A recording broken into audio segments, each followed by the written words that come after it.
In the early months of 1942, the wide stretch of ocean off the east coast of the United States became one of the most dangerous regions in the world. German long-range submarines moved along the shipping lanes with bold confidence, taking advantage of coastal cities that still glowed at night. Their commanders watched silhouettes of merchant ships pass against that faint light, and one after another those ships fell victim to torpedoes that erupted without warning. What burned on the horizon were not city lights, but tankers and freighters shattered by explosions beneath the waterline. In response to that crisis, the United States Navy revived a risky idea first used in earlier wars.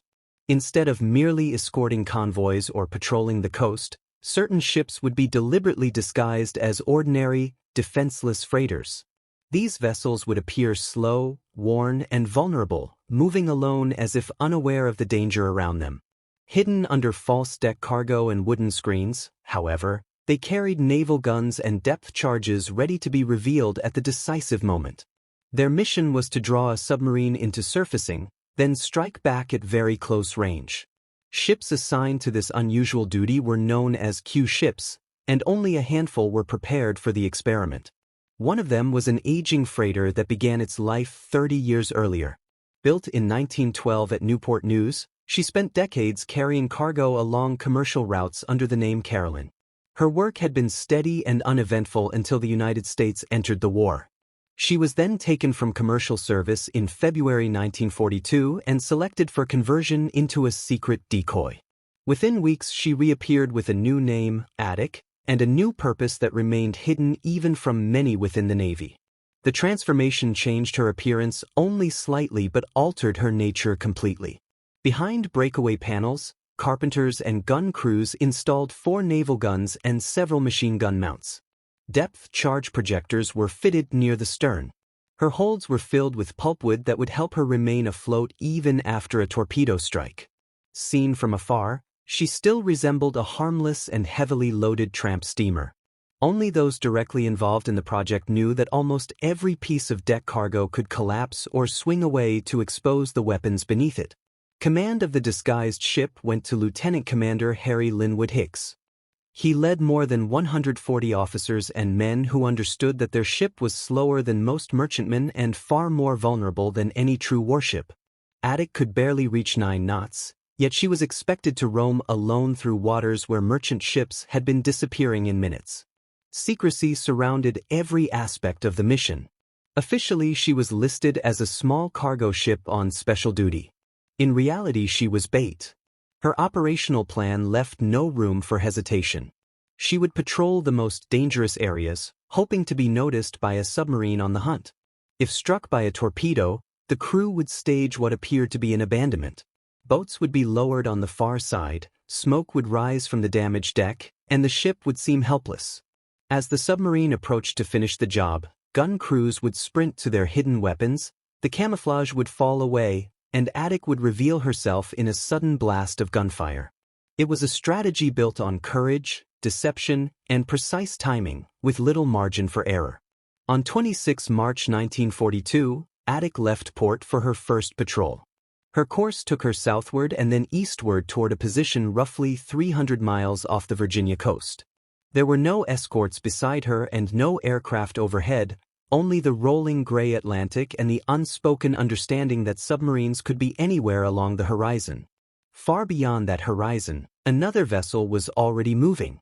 Sleek, narrow, and most often invisible except for its conning tower, the German submarine U-123 was returning to the American coast under the command of Reinhard Hartigen. In the days before Attic reached her patrol area, this submarine had already sunk multiple ships in the wider region.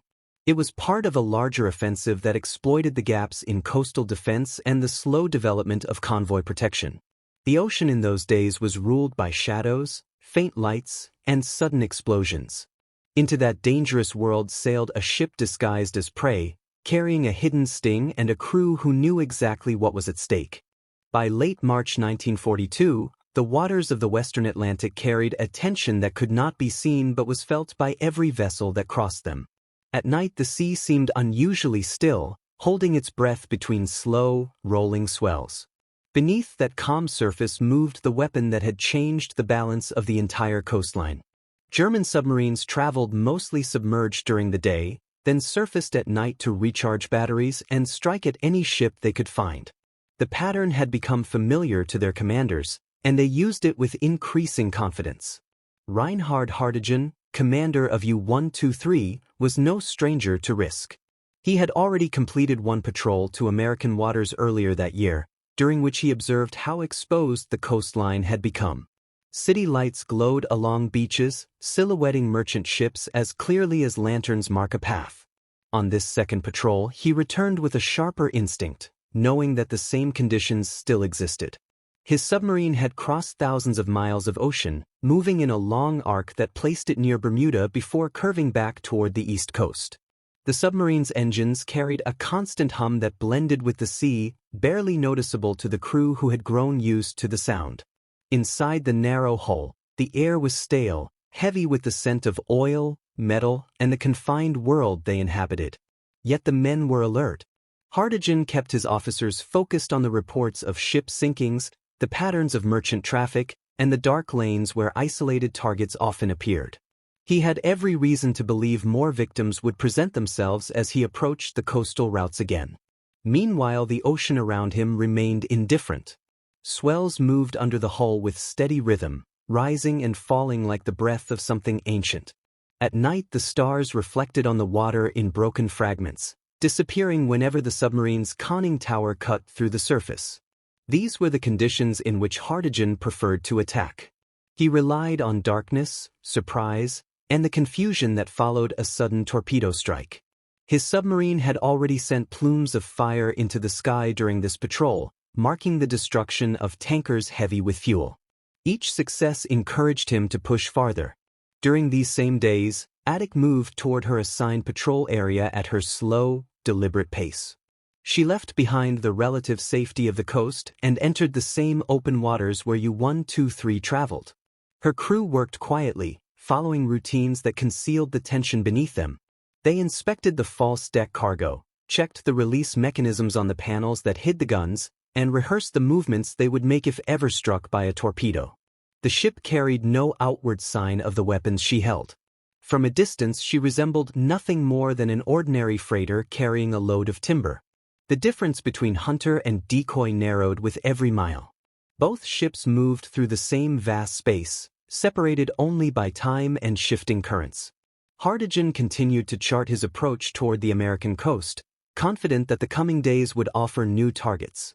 Hicks, aboard Attic, continued his slow passage into deeper waters, following orders that relied on the submarine actually noticing his ship. Neither commander knew the other was near. Yet each hour brought them closer, drawing two radically different vessels onto intersecting paths. The Atlantic remained silent about it, keeping the collision of their fates hidden beneath its rolling surface. As daylight faded on the evening of 26 March, the contrast between the two ships grew sharper still. U-123 prepared to surface once more, watching for silhouettes on the horizon. Attic continued her quiet movement through the darkness, her crew unaware that one of the most experienced submarine commanders in the region was closing in. The stage of the ocean was vast, but fate had begun to narrow it to a single point where the hunter and the disguised target would eventually meet. The night grew darker. The sea grew quieter. And somewhere beyond the last trace of light, a submarine adjusted its course by a few degrees, unknowingly turning toward the only ship in the region prepared not to flee, but to fight. On the evening of 26 March 1942, the routine of ocean patrol finally shifted into something more focused. U-123 moved on the surface in the western Atlantic, running on diesel engines that pushed the narrow hull across the swells more efficiently than submerged travel allowed. The crew had been following a pattern used throughout the campaign near the American coast, diving by day when necessary and surfacing to search for targets when darkness offered cover. Visibility that night was typical for the region in early spring. The horizon was a low, dark line broken only by the outlines of waves and the muted trail of the submarine's wake. The sea was not rough enough to make observation difficult, but not so calm that every shadow stood out clearly. It was in these conditions that lookouts on U-123 picked up the silhouette of a single ship some distance away. To the crew trained in recognizing merchant profiles, The target looked like an ordinary freighter, moving slowly and alone. The submarine adjusted course to intercept. Reports and later accounts describe how the contact appeared to match the pattern that German commanders had come to expect. An unescorted cargo ship in these waters was an opportunity that fit the broader plan of the offensive, and the approach followed established procedure. Range was closed carefully. Torpedoes were readied. No hints suggested that the ship ahead was anything other than what it seemed. The ship was Attic. From her decks, the submarine would have been difficult to see at first, only a distant shape against the dark sea. The men aboard Attic had been living for days with the knowledge that such a moment might come. They knew the nature of their assignment and the tactics they were expected to use. Below the surface of the water, however, the initiative rested with the submarine. Its commander controlled the angle of attack. The first move would almost certainly come from beneath the waves. When the range and bearing aligned with the attack solution, U-123 launched a torpedo at the freighter's flank. The weapon ran unseen beneath the surface, covering the distance in a matter of seconds. Then it struck. The explosion that followed tore into Attic's side with the force expected from a modern torpedo of the period. The blast was violent enough to throw water and spray into the air and sent a shock through the ship's hull, but it did not break her apart. Attic took on a list and slowed, yet she remained afloat. The pulpwood packed in her holds did what it had been intended to do. The ship settled unevenly but did not sink. To an observer at a distance, especially under evening conditions, she would have appeared badly damaged and gravely weakened, yet still in one piece. This outcome fit directly into the scenario for which she had been prepared. The Q ship plan called for a controlled response after such a hit. The crew moved to carry out the deception that had been drilled into them. On the side of the ship away from the submarine, boats were lowered and preparations made that would resemble an evacuation. Activity was kept low on the exposed deck areas. The intention was clear. The submarine, watching carefully, had to be convinced that the target was finished and that only a final blow or gunfire from short range was needed to complete the sinking. On U-123, the sight of a crippled freighter that remained afloat after a torpedo hit could easily be read as an invitation to close in. Throughout the campaign, commanders often chose to conserve torpedoes by approaching damaged ships on the surface and using the deck gun to administer the final blows. That method allowed visual confirmation of a sinking and sometimes the chance to inspect the target more closely. The pattern was well known on both sides. It was precisely this pattern that the planners of the Q ship program intended to exploit.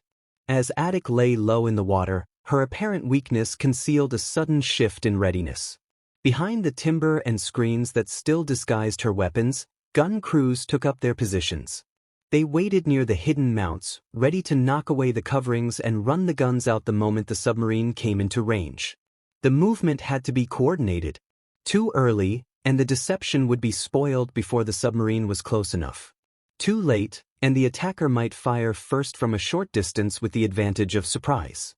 Accounts of the engagement describe how U-123 drew nearer to observe the damaged freighter more closely. The submarine had already achieved the first goal of every patrol, the successful hit with a torpedo. Now it approached what appeared to be a routine conclusion to another attack in a long series. The night, the distance from shore, and the isolation of the two vessels combined to create a scene in which no outside witness would interfere.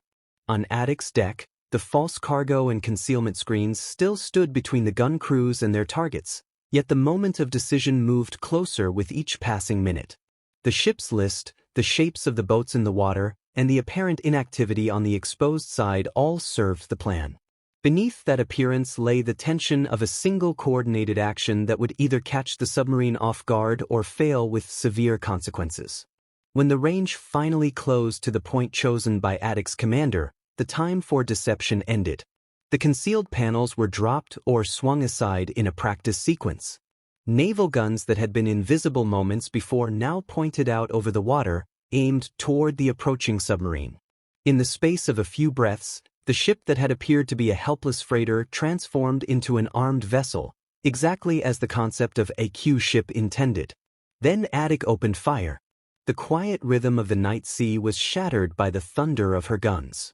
The first salvo from Attic tore across the dark water with a violence that broke the rhythm of the sea. Moments earlier she had seemed crippled and finished, a freighter that had taken a mortal hit and was slowly settling into the Atlantic. Now flashes from her hidden guns lit the wrecked deck. The thunder rolled outward over the waves, followed a heartbeat later by the distant splash of shells striking the water near the submarine. For a few seconds the advantage belonged entirely to the decoy. U-123 had approached expecting a routine end to a successful attack. Instead, the ship that had been struck refused to die and revealed weapons that no ordinary freighter carried. Hartigan and his crew suddenly found themselves under direct fire at close range from a target that was supposed to be harmless. The shells from Attic did not need to be perfectly accurate to create danger. The submarine was a narrow, lightly built vessel on the surface. Even a single hit from a 4-inch gun could cripple the conning tower, wreck the deck gun, or tear open the pressure hull. The splashes from near misses sent curtains of water over the bow and conning tower of U-123. The crew scrambled to respond, knowing that staying exposed on the surface now meant gambling with their survival. Hartigan ordered a crash dive. The submarine heeled as it turned and began to submerge, drawing water over its casing and disappearing beneath the waves that the shells were still churning. As it slipped under, the sound of Attic's guns continued overhead, the blasts muffled by water and distance. The sudden shift from hunter to hunted had lasted only minutes, but it left a deep impression. The submarine commander now understood that this was no ordinary freighter. The ship that had seemed like easy prey was in fact part of a deliberate trap. Below the surface, U-123 moved into the world where it held the advantage. Hydrophones listened for the sounds made by the damaged decoy. The pulse of engines, the creak of stressed metal, and the wash of waves against a hull that was no longer level all gave clues to Attic's condition. The submarine had avoided serious damage, yet its crew now knew they faced a target that could shoot back fiercely if given another chance. On Attic, the moment of transformation from victim to attacker had come and gone quickly. The crew had carried out their plan. They had survived the torpedo hit, lowered boats to sell the illusion of abandonment, then opened fire when the submarine closed the range. Whether they had hit the submarine or not, they had forced it under and disrupted its chosen pattern of attack. Yet the underlying reality remained harsh. Attic was still a slow, aging cargo ship on a dark sea, pierced by at least one torpedo and taking on water. The torpedo damage left her with a permanent list. Movement on deck became more difficult and the risk of flooding in critical compartments grew with every wave that struck the hull. Fires or smoke from the initial explosion added to the confusion. Gun crews had to work their weapons on a tilted platform, shifting their footing as the ship rolled. The illusion of a normal freighter had been thrown off entirely. The submarine now knew it faced a disguised opponent and would not be so easily lured into a second straightforward approach. In the control spaces of Attic, decisions had to be made quickly with incomplete information. The crew knew the submarine had dived but did not know exactly where it would reappear or when it might strike again. They also knew that their damaged ship could not outrun or outmaneuver a submerged attacker. Their only hope lay in readiness, watchfulness, and the possibility that another close pass would present itself if the submarine chose to return to the surface. Below them, U-123 glided through dark water at low speed, adjusting depth and course as Hartigan reconsidered his options. The first phase of the engagement had revealed the hidden character of the target. The second phase would have to be approached with greater caution. A direct run-in on the surface now carried too much risk. Yet the damaged condition of Attic also promised that she could not escape the area. She was wounded and alone, far from immediate help. Time, distance, and the steady seep of water all worked in the submarine's favor. The submarine moved to a new firing position, listening and calculating. When a new torpedo attack was attempted from submerged, the result did not match the neat expectations of a training diagram. One of the weapons ran erratically or detonated prematurely, a reminder that even advanced technology could fail in the uncertain conditions of the Atlantic. The sea absorbed the shock, and for a moment the balance of advantage wavered again, neither ship able to deliver the decisive blow. Hours passed in a pattern of cautious movement and tense waiting. Attic lay low in the water, her guns still ready but her damage slowly worsening. U-123 remained determined to finish the target but more wary than before. The grand design of the Q-ship concept had been to lure submarines into an overconfident surface approach and destroy them quickly. In this encounter, the reality was proving more complex. The submarine had been surprised once, but it had survived and adapted. Night deepened around them. The wind shifted slightly, stirring the surface of the sea into a different rhythm. Somewhere out in that darkness, beyond the hearing of Attic's crew, the submarine plotted a new line of attack that would keep it farther from the unexpected guns. Hartigan could now factor in everything he had seen. The damaged freighter carried hidden armament. It had already shown its hand. What remained to be done would have to be carried out from a distance. On the listing decks of Attic, the men who had fired those guns waited in an atmosphere thick with fatigue and uncertainty. They had sprung the trap as instructed. They had watched the submarine dive and disappear. But the silence that followed did not feel like victory. It felt like an interval between storms, the kind of pause that settles over the sea when one phase of a battle has passed and the next has not yet begun. The Atlantic around them remained empty to the eye, yet they knew it was not empty in truth. Somewhere under that vast, dark surface moved an enemy that had already shown great skill and persistence. The crew of Attic could not see the narrow hull of U-123 as it slid through the depths, but they could sense the shape of the danger all the same. The trap that had been laid was still in play. However, it was no longer clear which of the two ships now held the stronger position in that cold and indifferent stretch of ocean. As the night wore on, the Atlantic settled into a slower, heavier motion. The earlier bursts of violence between Attic and the submarine seemed, for a time, to dissolve into distance. Above the water, only the damaged freighter marked the scene of the encounter, lying low and uneven, her bow and stern no longer in balance. Below the surface, U-123 slid through the dark in a wide curve, feeling out the edges of the engagement, searching for the position from which the next move would be made.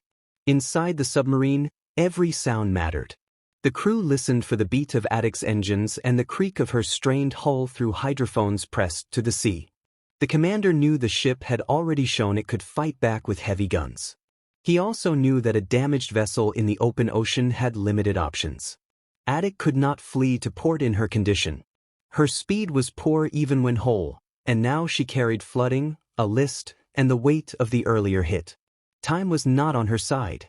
On Attic, the situation felt very different. The ship remained afloat, but the torpedo wound in her side was a constant threat.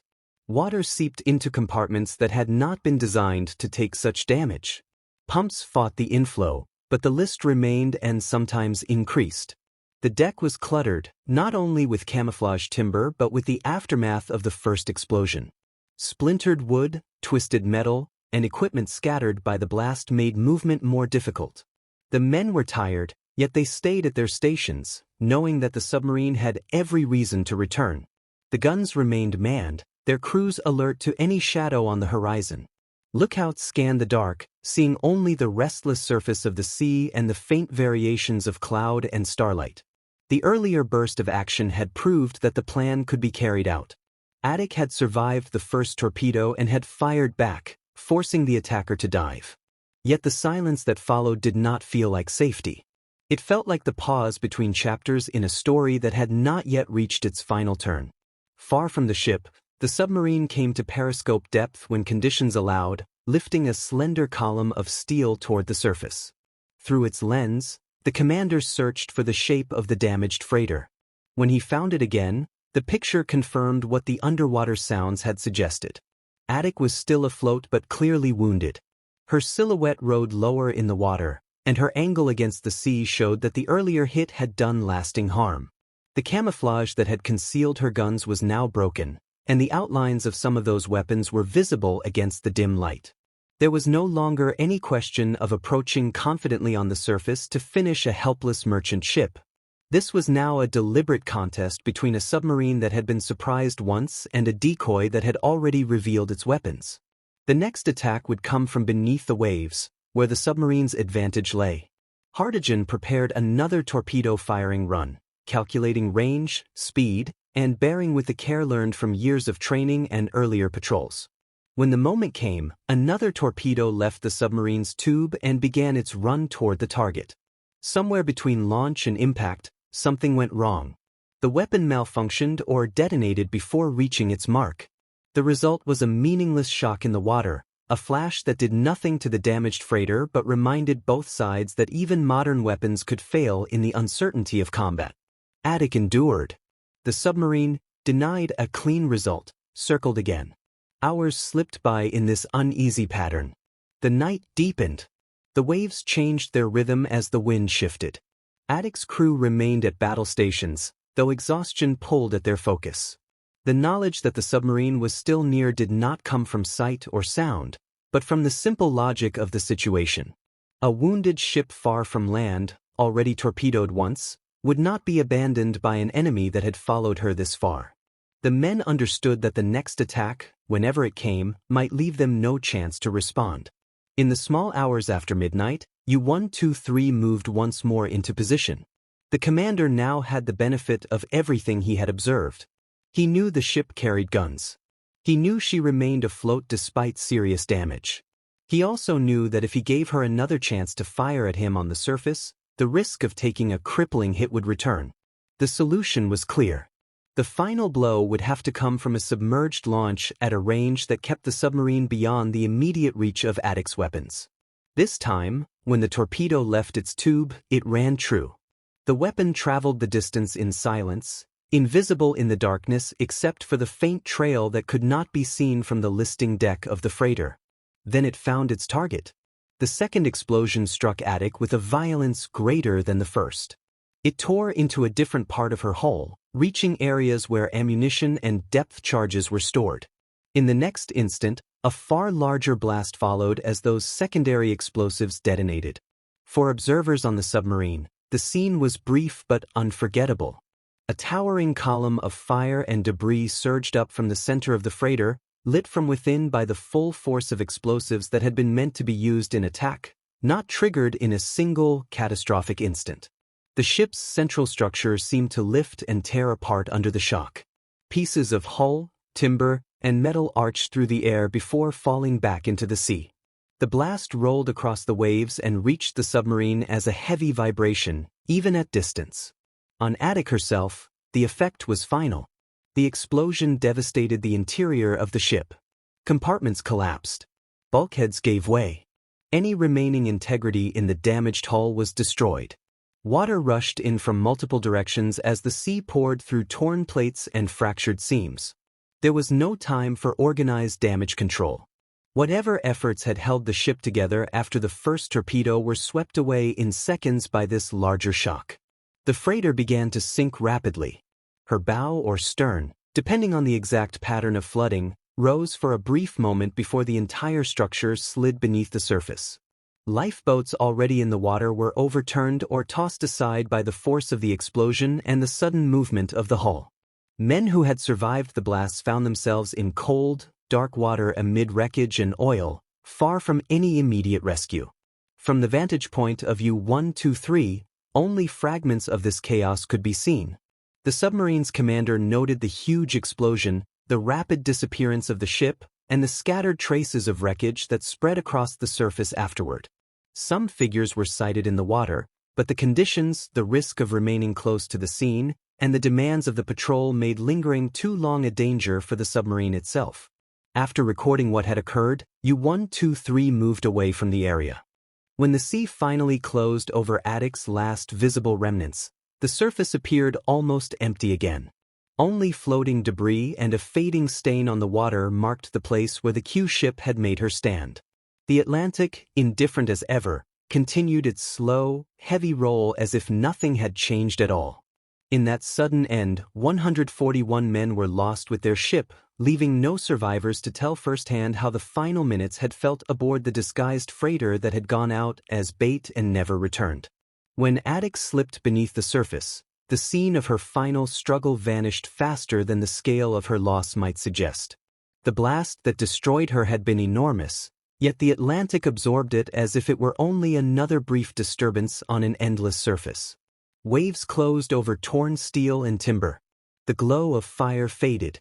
darkness returned to the stretch of sea where a disguised freighter had tried to turn the tables on a hunter and failed. For a short time after the sinking, scattered wreckage and a few traces of oil remained on the water. The men who had been thrown into the sea had almost no chance. The location, roughly 300 miles off the Virginia coast, lay far beyond immediate rescue. There were no escorts nearby, no aircraft circling overhead, no other ships close enough to respond in minutes. The cold water, the distance from land, and the absence of friendly vessels combined to make survival nearly impossible. In the end, not one member of Attic's crew was recovered alive. U-123, having observed the huge secondary explosion and the rapid disappearance of the target, recorded the action in its log and moved on. For the submarine, the sinking of Attic became one entry in a patrol that already included multiple successful attacks against genuine merchant ships. The decoy had inflicted a temporary shock and forced a dive, but it had not inflicted fatal damage. The submarine remained operational, its hull intact, its mission still underway. To the German crew, the strange freighter that had suddenly revealed guns and then exploded in a towering column of fire was memorable, but it did not halt the broader campaign. On the American side, the absence of Attic soon became impossible to ignore, but the details of her loss did not spread quickly. She had sailed under a veil of secrecy as part of a classified program. Even within the Navy, only those directly involved knew that the small cargo ship listed under special duty was in fact a heavily armed decoy intended to lure submarines. When she failed to return and stopped sending signals, the initial response followed the familiar pattern of wartime uncertainty. Ships disappeared for many reasons in those months, and confirmation could take time. Searches in wartime seas faced harsh limits. The area to be covered was large. Information about Attic's last position was incomplete. Other operational demands pulled escorts and patrol aircraft toward convoys that needed protection. Even if a search grid was flown or steamed across the area where she had last reported, the window for finding survivors had already closed. By the time the scale of the loss became clear, the Atlantic had dispersed the lighter wreckage and swallowed the rest. For the families of the men aboard Attic, news arrived in the restrained language of official notification. Their relatives were listed as missing, later as presumed dead, lost at sea in the line of duty. The special nature of the mission was not explained. The idea that their ship had gone out as deliberate bait for submarines, armed but disguised, remained behind a barrier of classification. The grief they felt was personal and immediate, while the details of the operation that had claimed their sons, husbands, and brothers were locked away in sealed files. Inside Navy offices, the loss of Attic raised questions that cut deeper than any single action report. The ship had been designed and deployed under the theory that Q ships could again play a role in anti-submarine warfare, just as they had in certain earlier conflicts. Yet here, in the modern conditions of 1942, the results were stark. A converted freighter with concealed guns had faced a skilled submarine commander in open ocean and had been destroyed with all hands. The submarine had survived and continued its patrol. The outcome did not suggest a promising balance between cost and effect. At sea, the pattern of operations was already shifting. German submarines were making increasing use of night torpedo attacks from medium range rather than relying heavily on surface gunfire to finish damaged ships. As convoys became more frequent and escorts more numerous, the situations in which a submarine would linger near a lone freighter on the surface became less common. A Q ship thrived on predictable behavior from its adversary. In the Western Atlantic, that predictability was fading as the campaign evolved. Attic's wreck lay on the seabed, its exact position unknown to those who had sent her out. On charts and in logs, her name was gradually reduced to a notation and a line. The people who had watched her conversion, armed her, and approved her mission were forced to consider whether the concept itself had been flawed in the environment of 1942. The courage of the crew was never in doubt. Their willingness to sail in a slow, lightly protected ship into waters known to be full of submarines spoke for itself. The question was whether any amount of courage could offset the structural disadvantages of such a vessel against a determined underwater adversary. The broader war at sea did not pause. In the weeks after Attic's loss, Other ships were sunk along the coast and in the deep approaches to American ports. Convoy systems were strengthened. Air patrols expanded. Radar and direction finding grew more effective. Layer by layer, a new defensive network emerged that would eventually make the waters off North America far more dangerous for submarines and somewhat safer for merchant ships. However, the specific experiment represented by Attic did not gain new momentum from her example. Instead, her fate became a quiet internal warning about the limits of relying on deception alone against a rapidly adapting enemy. Yet even as her story faded from public view, small traces of it endured in professional memory. Logs from the submarine that fought her, fragmentary reports from the days when she still sailed as a commercial freighter, and the classified paperwork surrounding her conversion all remained in archives. There, in pages that few people saw, lay the outline of a mission that had combined secrecy, innovation, and extreme risk, ending in a sudden flash of fire far from any shore. Those fragments waited in storage, sealed behind layers of security, while the war continued and then ended. Long after the guns fell silent and the submarines left their patrol lines, the full story of Attic remained locked in that quiet space between official record and public knowledge, suspended like a ship held motionless in deep water, unseen from the surface. Long after the night when Attic vanished beneath the Atlantic, the war that claimed her moved on. Convoys grew more organized. Escort groups became stronger. Aircraft roamed wider over the sea. The desperate months of sudden sinkings off the American coast gave way to a slower, harder struggle in which submarines met more resistance and suffered heavier losses. In that larger story, the disappearance of a single converted freighter far from land seemed like only one detail among many. Yet Attic did not vanish entirely. Her name persisted in paperwork, in coded signals, and in casualty lists. Within Navy files, she remained more than a simple cargo ship lost at sea. She was tied to a small group of documents that described a classified effort to revive the old idea of the Q ship in the conditions of modern ocean warfare. Those records were not widely discussed. They were stored in secure collections alongside other experiments and special missions that had been considered too sensitive for open mention while the war still raged. For many years, the details of her final mission were known only in fragments. Families received formal notices of loss that named the ship but did not explain that she had sailed as deliberate bait. Public accounts of the war at sea focused on convoys, escort carriers, long-range patrol aircraft, and the growing list of submarine sinkings. The story of a single disguised freighter that had drawn fire from a submarine and then been destroyed with all hands remained inside the quiet world of internal memoranda and restricted reports. Across the ocean, other records preserved a different view of the same encounter. The submarine that fought Attic kept a log of its patrol, noting positions, torpedo firings, explosions, and observations made through the periscope. In that war diary, an unusual target appeared, a freighter that revealed hidden guns and forced the submarine to dive before finally exploding in a huge secondary blast. For the German crew, this episode became one striking entry among many, a reminder that even apparently helpless merchant ships could conceal surprises. Decades later, when the urgency of wartime secrecy had faded, pieces of these separated records began to move slowly into the reach of researchers. Restrictions eased. War diaries, convoy reports, and operational summaries were copied, indexed, and made available in archives on both sides of the Atlantic. Among the historians who examined them closely was Michael Gannon, whose work on the submarine offensive against the American coast took him deep into the details of individual patrols and sinkings. By comparing German submarine logs with American naval records and loss lists, scholars reconstructed the shape of encounters that had once been known only in outline. The mysterious armed freighter described in the log of U-123 could be matched with the disappearance of Attic in the same general area and time frame. The pattern of torpedo hits, gunfire, and the final massive explosion aligned with the knowledge that Attic carried concealed weapons and stores of explosives for use against submarines.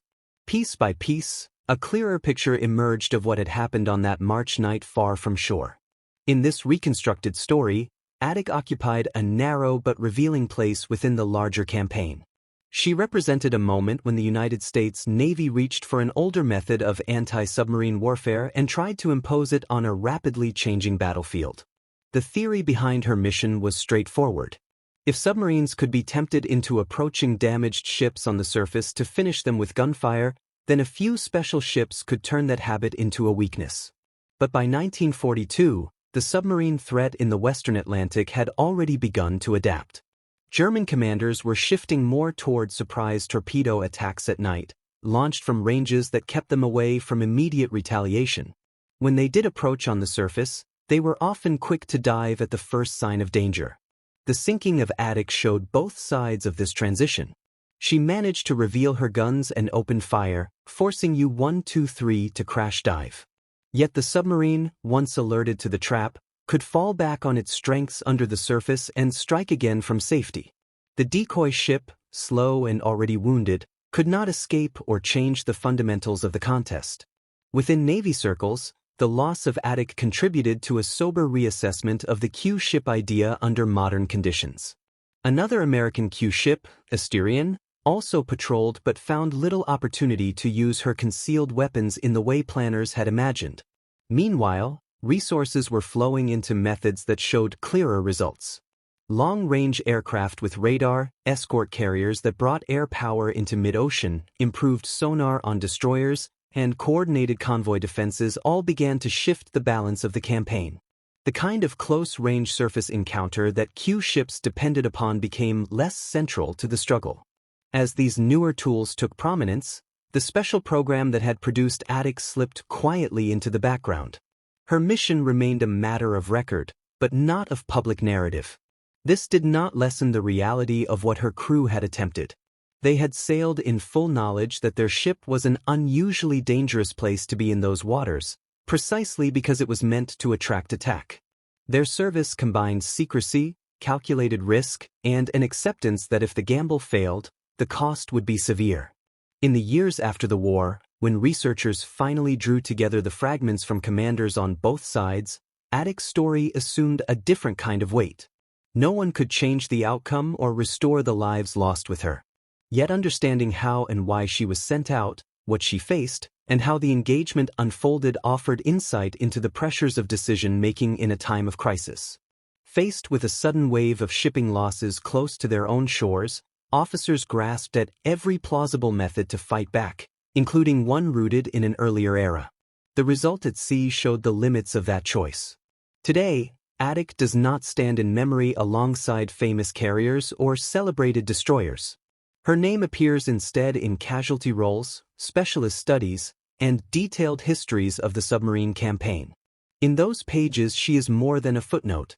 She is the concrete example of a bold but costly experiment, a single ship that carried a complex blend of innovation and vulnerability into the Atlantic and paid for it in full.